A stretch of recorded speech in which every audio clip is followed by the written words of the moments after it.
Welcome to Turkey Thumpers. In this webisode, we're hunting in May. Now, normally May 1st comes rolling around. I normally just don't hunt anymore. Reasons are, normally I've killed all my birds. Other reasons is hot. The birds hunt differently. It's just a lot different. Well, considering the luck we had in Texas and Georgia this year, I decided to hunt in May, and I'm glad I did, and I think I will hunt from May now on. It's totally different. You know, it's amazing. 30 days difference how different you hunt birds. You hunt birds different in April than you do in May. So we're up in Georgia. We go back to our lease in Georgia. So we decided we were going to hunt in the mornings when it wasn't too hot, and then we were going to work on our lease getting ready for deer season in the afternoons. So one morning I was up there and I'd set up on a roost spot and it didn't work out, so I got up and started driving around looking at the different fields. I went by this one field and I saw this one gobbler in the field by himself. Boy, a lone gobbler by himself in May, that's a good sign. So I immediately parked the truck and got out and ran into the woods and set up my video equipment and set up the decoys and got ready for it. And sure enough, I started calling and watched the video to see what happened next.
Hold, let's stop the video. Now what happened? Well, obviously watching the video, he saw me. Well, I had set up on this bird to come from the right hand side. I had a deadfall tree down and I was set up and he was supposed to come by the right side and come into the decoys. He'd been gobbling down here on the right. Of course, you notice I said he's supposed to. Hunting, nothing ever happens that he's supposed to. Anyway, he quit gobbling over there and he came back around and he went all the way behind me using a fire break and came down to the left side. And so when he got to where he could see me, I was exposed.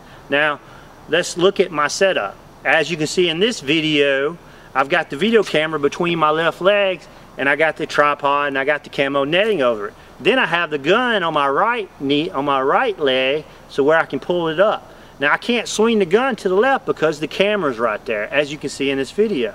And plus I got a call. So there I am, I got a video, I got a shoot, and I got a call. So as you can see, it's not as easy as hunting in a tent. A lot harder, a lot more dynamic. Plus I was just sitting right in the open because they had burned this area 3 weeks before. So as you can see, it's not easy.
Now, a perfect world setup would be is if you have a cameraman. So in this video you can see I have a cameraman on the left side and a hunter on the right.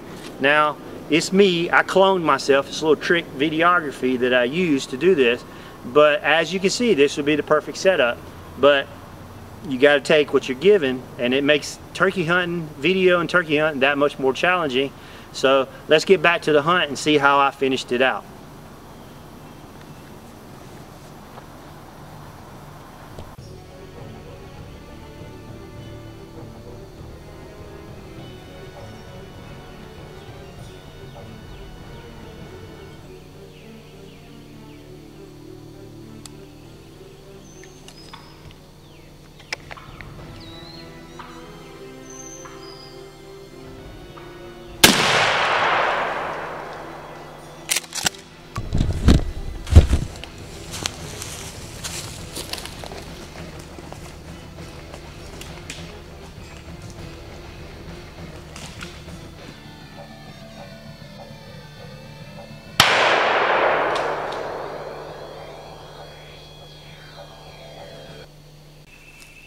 Today is May 9th. I just shot this beautiful gobbler as you watched it in the video. Man, it was some kind of hunt. He was supposed to come in from behind where the camera's videoing right now. He wound up coming in from the other side. I barely got a glimpse out of my side vision. Man, I think he kind of saw me. I had to put my call down. When I put my call down, I got a glimpse of him in my side vision. But as you can see, I got the video camera around him, started videoing. He got right about to that dead log limb right there, that dead log right there, and he looked at the decoys. He was coming in, but he looked right over there at me too, and he got spooked. When he got spooked, he started doing that head bob and then that putt. And as you see in the video, you can't quite see him because he's running through the bushes, and I had two trees about this much of a gap, and I shot and I knocked him down, and I jumped up and ran over there and shot him again. And I ranged it was about 53 yards by the time he hit that tree. So good, that's at least 10 inches. That's a good beard there. He got some really good spurs, nice and pointy. Probably a 3-year-old bird is what I'm guessing. These birds over here, I've been trying to get them for 3 years. I always hunt them early. There's a big field behind us. This other guy owns the property, and these turkeys love to hang up in that field, and they'll gobble, gobble, gobble.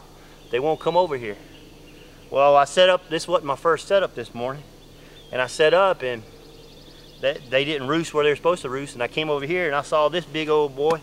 Actually, a friend of mine said that he heard 3 over here, so I drove over here and saw this big boy in the field all by himself. So I run in here, and I could hear him gobbling as I was setting up, and this is freshly burned. It's about 3 weeks old burned. And I could hear him gobbling, and he was going away. So I'm sitting here trying to set up my camera, set my decoys up. It takes about 10 minutes to set all this gear up. And so eventually I started calling him, and I turned him, and I thought he was gonna come in this way, like I said, but he come in the wrong way. But I tell you what, it's been a tough May, and it's been a tough season in Georgia. Me and Bill Vincent were here 1st of April, and they whooped us really good, as you can see in a previous video that I did. But I got him today. So thank you for watching Turkey Thumpers. Man, this is what it's all about. May 9th, 6 days left in Georgia season. We'll try to get one in the morning, but man, this is what makes it all worthwhile right here. So thanks for watching Turkey Thumpers.